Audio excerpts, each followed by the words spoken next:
ચલો બધા માટે એક ક્વેશ્ચન છે. ફોર એન એક્ઝામ્પલ, મારા પ્રોગ્રામમાં મારે 1 થી 10 લાઈન લખું. હવે એ 1 થી 10 લાઈનમાં પ્રિન્ટએફ હોય કે વોટ એવર કોઈ પણ ટાસ્ક હશે. 11મી લાઈન આવે ને એટલે મારે 2 નંબરનું સબસ્ટ્રેક્શન કરાવવું છે. ફરીથી 10 થી 15 લાઈન મારે કંઈક કોડિંગ કર્યું છે, વોટ એવર, એ કંઈક બીજું જ છે, પ્રિન્ટએફ કરાવું છું ને એ ઘણું બધું બીજું કંઈક કોડિંગ છે. વળી પાછી 21મી લાઈન આવે ને એટલે મારે ફરીથી 2 નંબરનું સબસ્ટ્રેક્શન કરાવવું છે. વળી ફરીથી થોડીક લાઈન લખી અને ફરી મારે સબસ્ટ્રેક્શન કરાવવું છે 2 નંબરનું.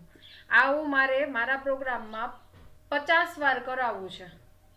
પહેલાં 2 નંબરનું યુઝર પાસેથી વેલ્યુ લેવાની, પછી 2 નંબરનું સબસ્ટ્રેક્શન કરાવવાનું અને પછી એ આન્સર પ્રિન્ટ કરાવવાનો. આવું મારે નહીં મારે મારા પ્રોગ્રામમાં 50 વાર કરાવવું છે. તો આ ટાઈમે તમે શેનો યુઝ કરશો તો આ ટાસ્ક ઇઝી થશે?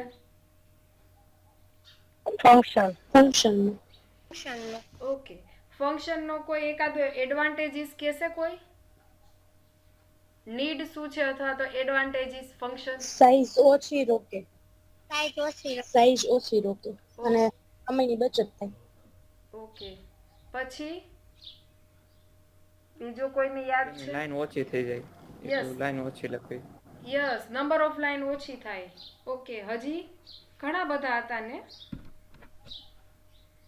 રીયુઝેબિલિટીનો કન્સેપ્ટ કોણ કહેશે? કોડ રીયુઝેબિલિટી. તેને એકવાર ડિક્લેર કર્યા પછી પ્રોગ્રામમાં ગમે એટલી વાર વાપરી શકો.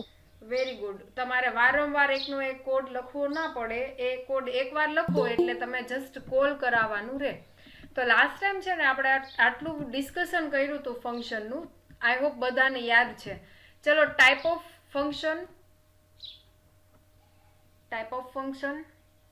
યુઝર ડિફાઇન ફંક્શન હા, અને સ્ટાન્ડર્ડ લાઇબ્રેરી ફંક્શન.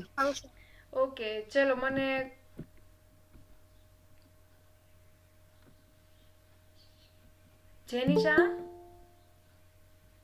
જેનિશા કોઈ નથી ને? જેનિસ છે. જેનિસ સ્ટાન્ડર્ડ લાઇબ્રેરી ફંક્શનનું એક એક્ઝામ્પલ આપો તો.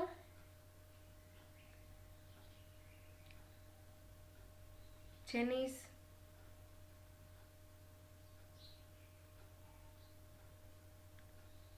આવડશે સ્ટાન્ડર્ડ લાઇબ્રેરી ફંક્શનનું એક એક્ઝામ્પલ?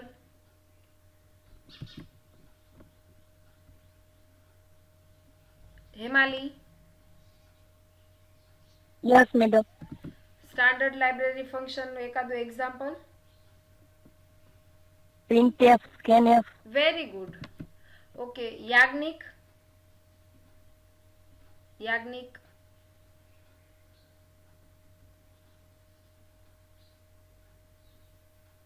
હવે તમને એક એક્ઝામ્પલ આવડે છે પ્રિન્ટએફ સ્કેનએફ સિવાયના? CLR, SCR એ બધા કયા છે? તો કે એ બધા એક્ઝામ્પલ જ છે. ઓકે, જોઈએ આપણે. તો લાસ્ટ ટાઈમ આપણે આટલું બધું ડિસ્કશન કર્યું હતું. યુઝર ડિફાઇન્ડ ફંક્શન શું છે, એની નીડ શું છે, આ બધાનું ડિસ્કશન થયું હતું. હવે આપણે ફંક્શનની કઈ રીતે ડિફાઇન કરવું તમારા પ્રોગ્રામમાં એનું ડિસ્કશન કર્યું હતું, પણ થોડુંક કર્યું હતું. તો આજનો જે પોઈન્ટ છે કે તમે ફંક્શન કઈ રીતે ડિફાઇનિંગ કરો એ જોશું. તો ફંક્શન ડિફાઇનિંગમાં આ એની સિન્ટેક્સ છે: રિટર્ન ટાઈપ, ફંક્શનનું નામ અને બ્રેકેટમાં પેરામીટર લિસ્ટ. આને પેરામીટર લિસ્ટ કહેવાય અથવા તો આર્ગ્યુમેન્ટ લિસ્ટ પણ કહી શકાય. પેરામીટર લિસ્ટ છે, પેરામીટર છે, એની બદલે તમે આર્ગ્યુમેન્ટ કહેશો તોય ચાલશે. બે વસ્તુ સરખી જ છે. અને તમારા બ્રેકેટમાં તમારા ફંક્શનની બોડી. તો 1 by 1 આપણે એક એક વસ્તુ જોઈએ. પહેલી છે એ છે return type. A function may return value. The return type is the data type of value the function return. Return ટાઈપમાં શું હશે તો કે આ ફંક્શન એક્ઝિક્યુટ થઈ જાય પછી તમારે કોઈ વેલ્યુ રિટર્ન કરાવી છે. દાખલા તરીકે આ ફંક્શન એક્ઝિક્યુટ થઈ અને રિટર્નમાં ઇન્ટીજર વેલ્યુ આપે છે, તો રિટર્ન ટાઈપમાં તમારે એક ડેટા ટાઈપ પાસ કરવાની કઈ તો કે ઇન્ટીજર. ફોર એન એક્ઝામ્પલ, તમારું આ એક ફંક્શન એક્ઝિક્યુટ કરી અને રિટર્નમાં તમને ફ્લોટ વેલ્યુ કરે છે, તો તમારી ફંક્શનની રિટર્ન ટાઈપ છે એ રિટર્ન ટાઈપમાં તમારે ફ્લોટ મેન્શન કરવાનું રહેશે. Some function perform desire operation without returning value. અમુક એવા ફંક્શન હોય છે કે જે ફંક્શન એક્ઝિક્યુટ કરે છે, ઓપરેશન થઈ જાય છે, પછી એ રિટર્ન વેલ્યુ કરતા નથી. તો આ કેસમાં તમારે રિટર્ન ટાઈપમાં શું કરવાનું તો કે વોઇડ લખવાનું રહેશે. ફોર એન એક્ઝામ્પલ, કોઈ ફંક્શન એક્ઝિક્યુટ કરી અને રિટર્ન વેલ્યુ નથી કરતું, તો એ ટાઈમે રિટર્ન ટાઈપમાં તમારે વોઇડ લખવાનું રહેશે. વોઇડ છે એ એક કીવર્ડ જ છે. ચલો, રિટર્ન ટાઈપમાં કોઈને પ્રોબ્લેમ છે? રિટર્ન ટાઈપ ખ્યાલ આવ્યો? ઓકે. ચલો, નેક્સ્ટ છે ફંક્શનનું નામ. હવે ફંક્શનનું નામ તમે કોઈ પણ વસ્તુ આપી શકો, પણ જનરલી એક ગાઈડલાઈન મુજબ આપણે કહીએ ને તો કે ફંક્શનનું નામ છે ને એવું અપાય કે જેનાથી તમે આ જે ટાસ્ક કરો છો ને તરત જ ખ્યાલ આવી જાય. દાખલા તરીકે તમે ફંક્શનનું નામ તમારું નામ આપી દીધું છે. દાખલા તરીકે ફંક્શનનું નામ ધવલ આપ્યું છે અને આ ફંક્શનની અંદર તમે 2 નંબરનું એડિશન કરાવો છો, તો કોઈ ત્રીજી વ્યક્તિ તમારું ફંક્શન જોશે ને તો એને ખ્યાલ નહીં આવે કે આ ફંક્શન શેનું છે, કેમ કે તમે ફંક્શનનું નામ ધવલ આપ્યું છે એટલે. હવે ફોર એન એક્ઝામ્પલ, હું ફંક્શનનું નામ આપી દઉં સમ, તો કોઈ બીજા વ્યક્તિ જોવે કે આ ફંક્શન શેનું છે તો એને ઓટોમેટિક ખ્યાલ આવી જવો જોઈએ કે આ ફંક્શન છે એ એડિશનનું છે, સમનું છે. તો જનરલી ફંક્શનનું નામ એવું અપાય કે જેનાથી તમારું જે તમે ટાસ્ક કરો છો એ કોઈ ત્રીજા વ્યક્તિને ઇઝીલી ખ્યાલ આવી જાય એવું ફંક્શનનું નામ આપવાનું છે. Function name, this is the actual name of the function. આ શું છે તો કે તમારા ફંક્શનનું નામ છે એકચ્યુઅલી તમારે જે આપવું છે એ. It can be anything. તમે કોઈ પણ વસ્તુ ફંક્શનના નામ તરીકે આપી શકો, બટ એડવાઇસ શું કરે છે તો કે તમે શું કરો, મિનિંગફુલ નેમ આપો. ફંક્શનનું નામ છે ને એ ફંક્શનનું નામ તમે ગમે એ આપી શકો, એનીથિંગ આપી શકો, પણ તમને એડવાઇસ શું કરે છે કે ફંક્શનનું નામ છે ને એ મિનિંગફુલ હોવું જોઈએ, so that it would be easy to understand the purpose of the function just by saying its name. તમારો જે ફંક્શનનો જે ગોલ છે, જે પર્પસ છે, એ પર્પસ જળવાઈ રહે એટલે એવું મિનિંગફુલ નામ આપવાનું છે. હા, તમે ફંક્શનનું નામ ધવલ આપી દો તો ચાલશે, એવું જરૂરી નથી કે તમે ફંક્શનનું નામ આ જ વસ્તુ આપવી. તમે ફંક્શનનું નામ કોઈ પણ આપી શકો, પણ જનરલી એવી એડવાઇસ કરે છે કે ફંક્શનનું નામ છે એ મિનિંગફુલ આપો તો સારું. દાખલા તરીકે તમે ફંક્શનમાં તમે 2 નંબરનું સબસ્ટ્રેક્શન કરાવતા હોય અને તમે ફંક્શનનું નામ આપી દીધું એડિશન, તો કોડ જોયા વગર કોઈ વ્યક્તિને એવું જ થશે કે આ 2 નંબરનું એડિશન કરશે, પણ તમે ફંક્શનની બોડીમાં સબસ્ટ્રેક્શનનો કોડ લખ્યો છે. આવું નહીં કરવાનું. જે તમે ટાસ્ક આપો છો એ ટાસ્કને રિલેટેડ ફંક્શનનું નામ આપો તો બેટર છે. ઓકે, નેક્સ્ટ છે પેરામીટર લિસ્ટ.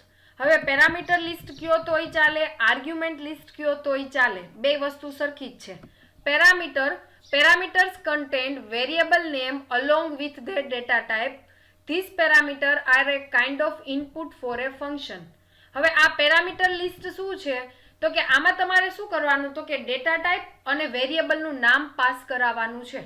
આ જે તમે વેરિયેબલ પાસ કરાવો છો એ વેરિયેબલ આ તમારા ફંક્શન માટે એઝ એ ઇનપુટ તરીકે વર્ક કરશે. પેરામીટર લિસ્ટ છે ને હમણાં ટાઈપ ઓફ ફંક્શનમાં ડીપમાં સમજાઈ જશે. પેરામીટર લિસ્ટમાં તમારે શું કરવાનું છે તો કે ડેટા ટાઈપ અને ફંક્શનનું નામ પાસ કરાવવાનું છે. દાખલા તરીકે મારે 2 નંબરનું એડિશન કરાવવું છે, એ અને બી નું. 2 નંબરનું એડિશન કરાવવું છે એ અને બી નું. તો તમે શું કરશો તો કે પેરામીટર લિસ્ટમાં તમારે આ 2 નંબર પાસ કરવાના રહેશે. આ 2 નંબર પાસ કરશો, એ 2 નંબર તમને અહીંયા ફંક્શનની બોડીમાં મળશે અને તમારે એનું એડિશન કરવાનું રહેશે. એ આગળ છે ને ડીપમાં આવે છે, ટાઈપ ઓફ ફંક્શન છે ને એમાં તમને આ પેરામીટર લિસ્ટ ને બધું ખ્યાલ આવી જશે.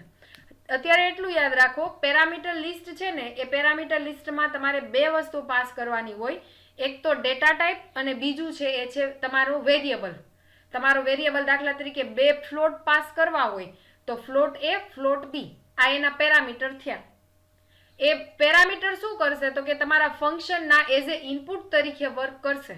એઝ એ કોઈ વેલ્યુ તમારે એન્ટર પાસ કરાવી છે ફંક્શનમાં તો એ તમે પેરામીટરની મદદથી પાસ કરાવી શકો. ઓકે, નેક્સ્ટ છે બોડી ઓફ ફંક્શન.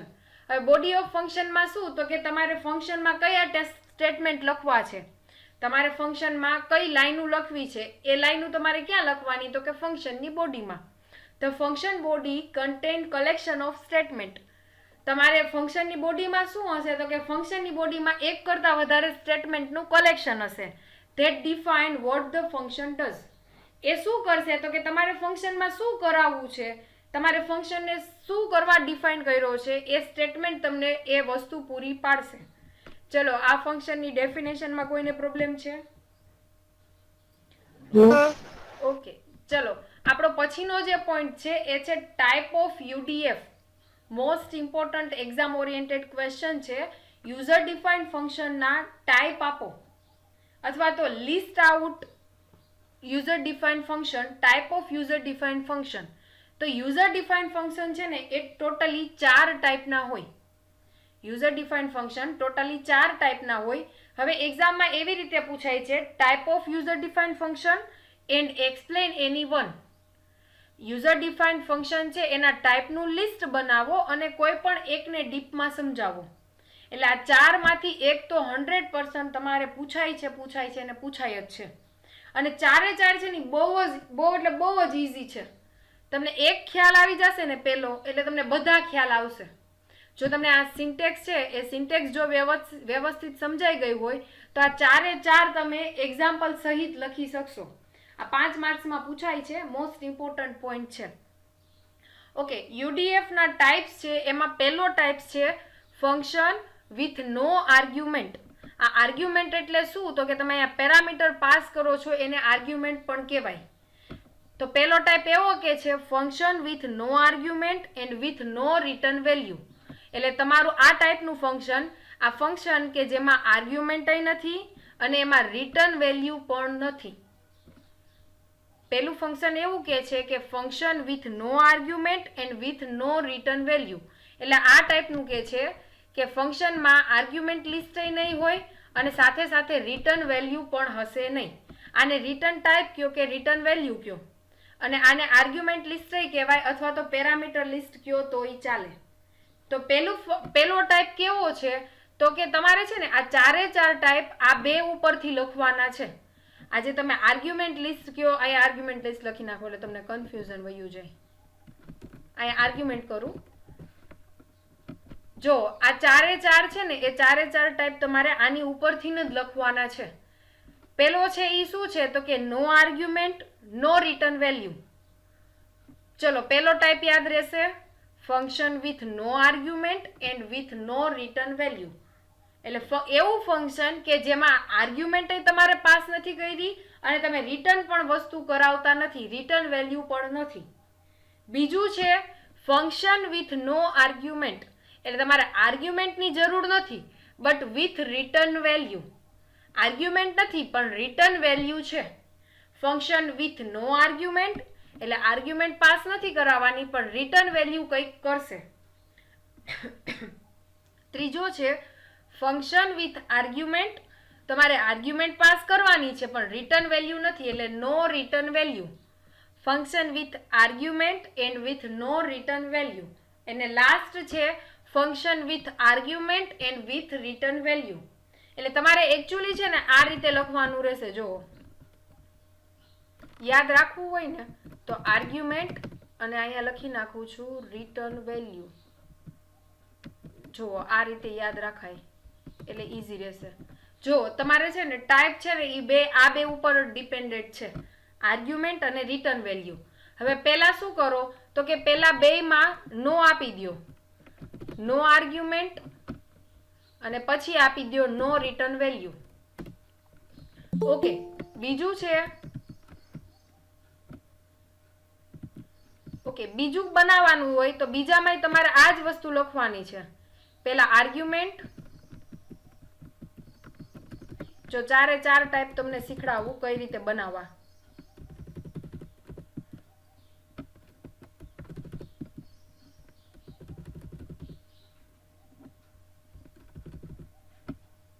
ઓકે, તમારે છે ને મેઇન 2 જ વસ્તુ યાદ રાખવાની છે, રિટર્ન વેલ્યુ અને આર્ગ્યુમેન્ટ. તમારે મેઇન 2 વસ્તુ યાદ, ટાઈપ્સ કઈ રીતે યાદ રાખવા એ સમજાવું છું. તમારે ફંક્શનમાં મેઇન 2 જ વસ્તુ છે, આર્ગ્યુમેન્ટ અને રિટર્ન વેલ્યુ. પહેલા કોને આર્ગ્યુમેન્ટ કહેવાય, કોને રિટર્ન વેલ્યુ કહેવાય તો કે જો આ ફંક્શનના નેમ પછી જે આ બ્રેકેટમાં આપ્યું છે, આ જે બ્રેકેટમાં આપેલું છે એને કહેવાય આર્ગ્યુમેન્ટ. ફંક્શનના નામની આગળ કોઈ ડેટા ટાઈપ હોય એને કહેવાય રિટર્ન ટાઈપ. ફંક્શનના નામની આગળ કોઈ ડેટા ટાઈપ હોય, ઇન્ટીજર હોય, ફ્લોટ હોય કે કેરેક્ટર હોય કે વોઇડ હોય, આ બધાને કહેવાય રિટર્ન ટાઈપ. આ ફંક્શનના નામ પછી તમે જે આ રાઉન્ડ બ્રેકેટ આપો છો એમાં તમે આપ્યું છે આર્ગ્યુમેન્ટ, એટલે તમે ફંક્શનના નામ પછી જો કોઈ વેલ્યુ હોય એને કહેવાય આર્ગ્યુમેન્ટ. હવે તમારે 4 ટાઈપ યાદ રાખવાના છે, તો તમારે પહેલા શું લખવાનું, તો કે આર્ગ્યુમેન્ટ અને રિટર્ન વેલ્યુ, આ બે વસ્તુ લખવાની છે. હવે 4 ટાઈપ કઈ રીતે બનશે, તો કે જો પહેલા બેમાં નો લખી નાખો, નો આર્ગ્યુમેન્ટ નો રિટર્ન વેલ્યુ. એનો મતલબ એવો થયો કે આ ફંક્શન છે એ ફંક્શનમાં આર્ગ્યુમેન્ટ લિસ્ટ નહીં હોય અને રિટર્ન વેલ્યુ પણ હશે નહીં. ઓકે, બીજો ટાઈપ છે એ બીજા ટાઈપમાં શું કરવાનું, તો કે બીજા ટાઈપમાં પહેલા લખી નાખો નો આર્ગ્યુમેન્ટ અને વિથ રિટર્ન વેલ્યુ. અહીંયા મેં નો લખ્યું નથી, એનો મતલબ એવો થાય કે વિથ રિટર્ન વેલ્યુ, એટલે રિટર્ન વેલ્યુ અવેલેબલ હશે. ઓકે, ત્રીજા નંબરનો ટાઈપમાં આર્ગ્યુમેન્ટ લિસ્ટ હશે, પણ હવે શું કરો છો, તો કે રિટર્ન વેલ્યુને હું કરી દઉં છું નો, એટલે function with argument and no return value. Function with argument and with no return value, એટલે રિટર્ન વેલ્યુ હશે નહીં. પછી ચોથો ટાઈપ છે એમાં આર્ગ્યુમેન્ટ હશે, એને રિટર્ન વેલ્યુ પણ હશે, એટલે એ ચોથો ટાઈપ કયો થયો, તો કે function with argument and with return value. ચલો આ 4 ટાઈપ યાદ રહેશે. Okay, function with no argument and with no return value. પછીનો છે function with no argument and with return value. Function with argument and no return value. And last function with argument and with return value. તો આ જે હું બોલી એ same to same આમાં છે. તમારે બે જ વસ્તુ યાદ રાખવાની છે, આર્ગ્યુમેન્ટ અને રિટર્ન વેલ્યુ. આ આર્ગ્યુમેન્ટ અને રિટર્ન વેલ્યુમાં તમારે શું કરવાનું, તો કે પહેલા વાર છે ને નો લગાડી દેવાનું, કે no argument no return value. લાસ્ટમાં શું આવશે, તો કે બેમાંથી એક કોઈમાં નો નહીં લાગે, બે આવશે, રિટર્ન વેલ્યુ આવશે અને આર્ગ્યુમેન્ટ આવશે.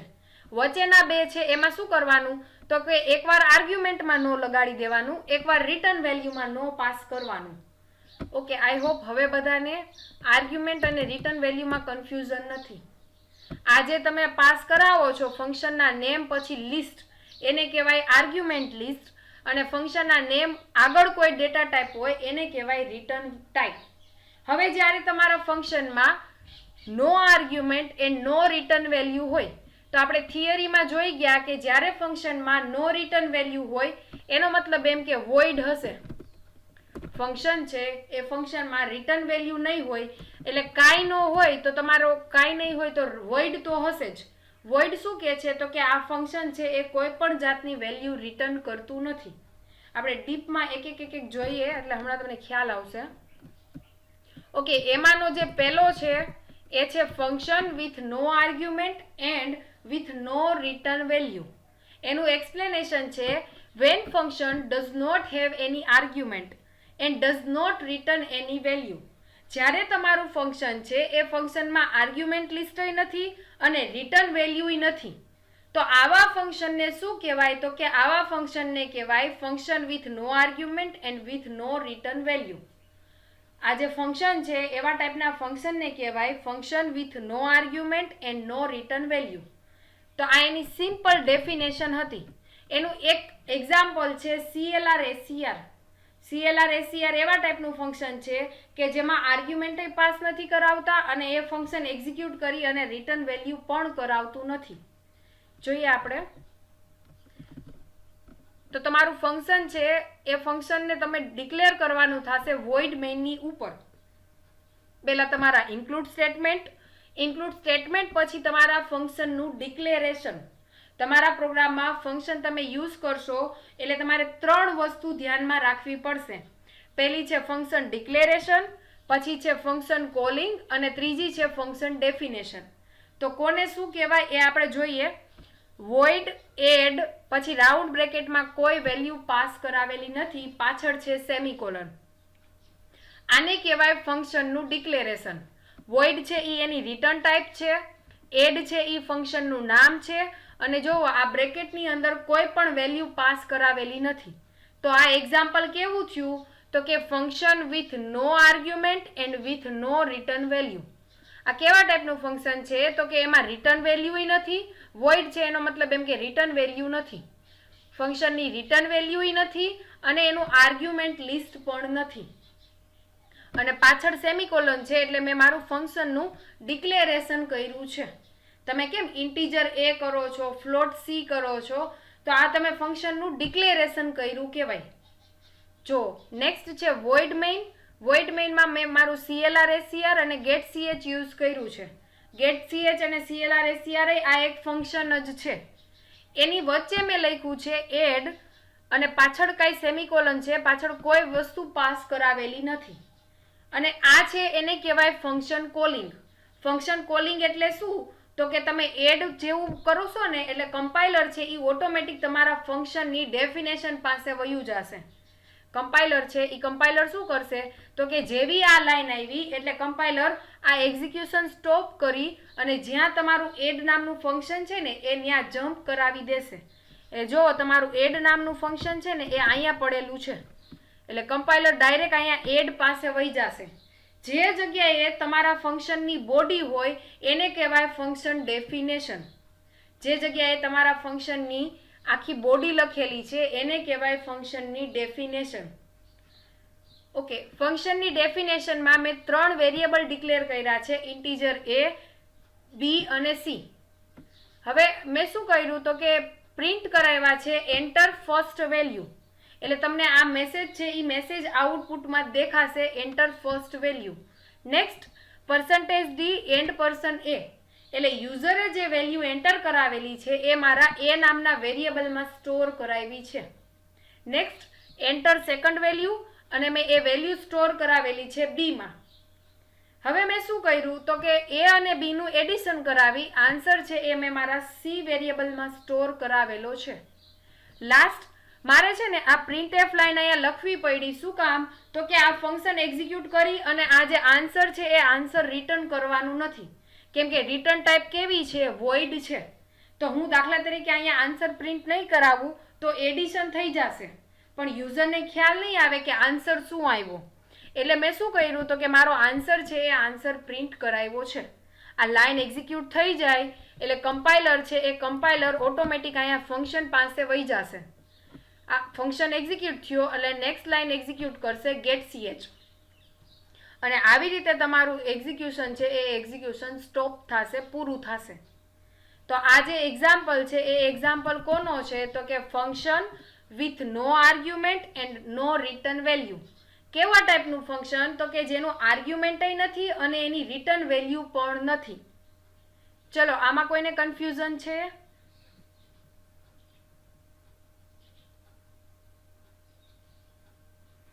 સમજાવો? ઓકે, જો તમારે છે ને આમાં તમારે સિમ્પલ કેટલું યાદ રાખવાનું છે તો કે રિટર્ન વેલ્યુ નથી ને એટલે તમને ઓટોમેટિક 4 માં જ્યારે રિટર્ન વેલ્યુ ન હોય ને એટલે ઓટોમેટિક વોઇડ લખી નાખવાનું રહેશે. વોઇડ શું કરે છે તો કે રિટર્ન વેલ્યુ ન હોય ત્યારે વોઇડ આવે. હવે ફંક્શનની આર્ગ્યુમેન્ટય નથી, જો ફંક્શનની આર્ગ્યુમેન્ટ ન હોય તો તમારે શું કરવાનું તો કે આવી રીતે ખાલી એમને પાસ કરી દેવાનું છે. હમણાં છે ને આર્ગ્યુમેન્ટ વાળું ફંક્શન આવશે એટલે તમને આ બેનો ડિફરન્ટ ખ્યાલ આવશે. તો તમારી સિન્ટેક્સ સિમ્પલ થઈ, ફંક્શનનું નામ, રિટર્ન વેલ્યુ નથી એટલે આવશે વોઇડ, આર્ગ્યુમેન્ટ લિસ્ટ નથી એટલે અહીંયા મારે કાંઈ વેલ્યુ પાસ કરાવવાની નથી. દાખલા તરીકે આર્ગ્યુમેન્ટ લિસ્ટ હોત તો અહીંયા કંઈક ઇન્ટીજર કે એવી વેલ્યુ પાસ થાત, પણ મારા કેસમાં ફંક્શનની આર્ગ્યુમેન્ટય નથી અને રિટર્ન વેલ્યુ પણ નથી. ચલો હું છે ને તમને એક એક્ઝામ્પલ બતાવું.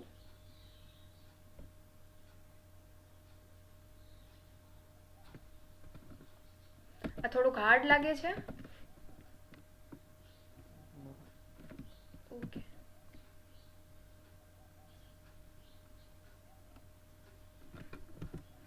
આની એક્સરસાઇઝ કરવાની છે એટલે કદાચ નો ખ્યાલ આવ્યો હોય તો મને હમણાં હું પ્રોગ્રામ બતાવું એમાં ક્વેશ્ચન પૂછી લેજો.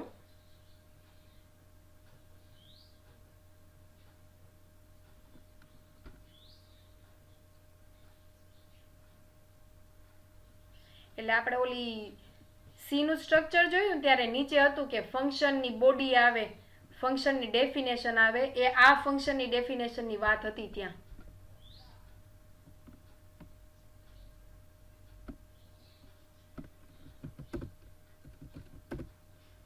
ઓકે, આ છે ને મારું પહેલું એક્ઝામ્પલ છે.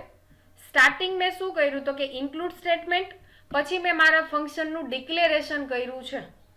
આ એડ છે એ તમારા ફંક્શનનું નામ છે, આ વોઇડ છે એ એની રિટર્ન ટાઈપ છે. વોઇડ છે એ એની રિટર્ન ટાઈપ છે.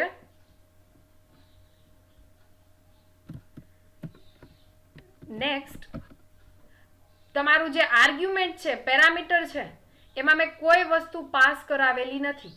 એટલે આ ઓટોમેટિક કેવું એક્ઝામ્પલ થયું તો કે function with no argument and with no return value. ફંક્શનનું આર્ગ્યુમેન્ટ નથી અને રિટર્ન વેલ્યુ પણ નથી. તો જોઈએ આપણે આઉટપુટ બતાવું. Okay, enter first value 1, enter second value 2, તો સમ ઇઝ 3. તમને નોર્મલ જેમ એડિશનનું આઉટપુટ આવે છે ને એ જ આઉટપુટ આવશે, પણ થોડુંક કોડિંગ વાઇઝ ચેન્જીસ થઈ ગયો છે. તમે આ જે કોડ છે એ કોડ તમે સિમ્પલ અહીંયા લખી નાખતા હતા. આ એડનું ફંક્શન કોલ કરાવ્યું ને એની બદલે તમે સિમ્પલ આ કોડ લખતા હતા. એની બદલે મેં શું કરાવ્યું તો કે મેં મારું ફંક્શન કોલ કરાવી અને આવી રીતે આઉટપુટ લીધું છે. ઓકે, આમાં કોઈને કન્ફ્યુઝન છે? ઓકે, હવે આ એડ ફંક્શન તમારે અહીંયા 10 વાર લખો ને તો 10 વાર ઈ વસ્તુ એક્ઝિક્યુટ થશે. એડ ફંક્શન એકવાર લખ્યું છે, ફંક્શન કોલિંગ કર્યું કહેવાય. આ એકવાર કર્યું છે, તમે આવું 10 વાર લખો તોય ચાલે.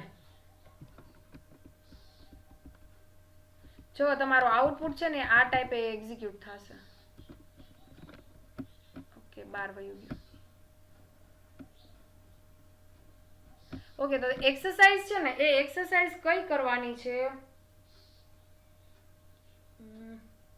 ઓકે, મેં એડિશન કરાવ્યું છે ને, તમે એક કામ કરજો, તમે સબસ્ટ્રેક્શન, ઓકે સબસ્ટ્રેક્શન એક જ રાખીએ. તમારે છે ને સબસ્ટ્રેક્શન કરાવવાનું છે. મેં એડિશન કરાવ્યું છે એ જ રીતે તમારે સબસ્ટ્રેક્શન કરાવવાનું છે. હવે દાખલા તરીકે તમે આ એક જ ફંક્શન ડિક્લેર કર્યું છે, તમે અહીંયા બીજું ફંક્શન ડિક્લેર કરો તોય ચાલે. તમારે એક ફંક્શન કરવું છે તોય ચાલે. અહીંયા તમે બીજું ફંક્શન લખો સબસ્ટ્રેક્શન કરી આ રીતે, void subtraction. એવું જરૂરી જ નથી કે પ્રોગ્રામમાં એક જ ફંક્શન હોય, તમે મલ્ટિપલ ફંક્શન પણ યુઝ કરી શકો. પણ તમારે અત્યારે સિમ્પલ એક જ ફંક્શન યુઝ કરજો સબસ્ટ્રેક્શનનું, અને એ સબસ્ટ્રેક્શનનું ફંક્શન અહીંયા કોલ કરાવજો. તમારા void mainની ઉપર તમે જસ્ટ ફંક્શનની રિટર્ન ટાઈપ, ફંક્શનનું નામ અને આર્ગ્યુમેન્ટ લિસ્ટ લખો ને, અને પાછળ સેમિકોલન, એને કહેવાય ફંક્શનનું ડિક્લેરેશન. તમારા void mainની અંદર તમે તમારા ફંક્શનને કોલ કરાવો છો તો એને કહેવાય ફંક્શનનું કોલિંગ. અને void main પછી void mainની બહાર તમે તમારા ફંક્શનની બોડી લખો છો એને કહેવાય ફંક્શનની ડેફિનેશન. તો તમારે આ 3 વસ્તુ યાદ રાખવાની થશે, 3 વસ્તુનું ધ્યાન રાખવાનું થશે, અને તમારે સબસ્ટ્રેક્શનનું ફંક્શન છે એ ફંક્શન બનાવવાનું રહેશે. જો કોઈને આ વસ્તુ થઈ જાય અને જો સહેલી લાગતી હોય તો મલ્ટિપ્લિકેશન અને ડિવિઝન માટે પણ અલગથી ફંક્શન બનાવજો. તો એ ટાઈમે તમારે શું કરવાનું તો કે અહીંયા એડિશન છે એવી રીતે સબસ્ટ્રેક્શન, એવી જ રીતે મલ્ટિપ્લિકેશન ને એવી જ રીતે ડિવિઝન. અને આનો આ કોડ જ આવશે, ફંક્શનનું નામ ચેન્જ થશે અને અહીંયા થોડોક માઇનોર ચેન્જીસ થશે. પ્લસ છે ને આ માઇનસ, મલ્ટિપ્લિકેશન અને પછી ડિવિઝન. તો આવા તમે એક પ્રોગ્રામમાં 4 ફંક્શન બનાવી અને એક્સરસાઇઝ કરવી હોય તોય ચાલશે. અત્યારે સ્ટાર્ટિંગમાં તમે ઓનલી એક જ ફંક્શન બનાવો સબસ્ટ્રેક્શનનું તોય ચાલશે. ઓકે, ઉપર કમેન્ટ લખજો function with no argument and no return value. Function with no argument and with no return value. ચલો, આ યુઝર ડિફાઇન્ડ ફંક્શનમાં પહેલા ટાઈપમાં કોઈને કન્ફ્યુઝન છે? નો. ઓકે, ઇઝીલી ખ્યાલ આવી ગયો છે? Yes. યસ. ઓકે,